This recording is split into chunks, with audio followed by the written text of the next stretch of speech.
कालची उद्धव ठाकरेंची सभा आणि भाषण याचं थोडक्यात विश्लेषण करायचं झालं तर पाहिजे तर दोन हाणा पण मला बाजीराव म्हणा अशी परिस्थिती उद्धव ठाकरेंची झालेली आहे।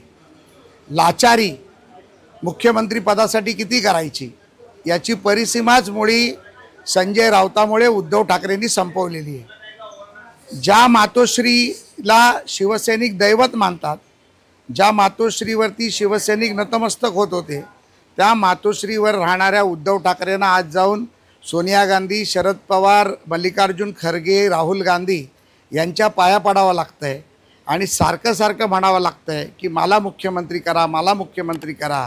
त्यामुळे जे मी म्हटलं की पाहिजे तर दोन हाणा पण मला मुख्यमंत्री म्हणा,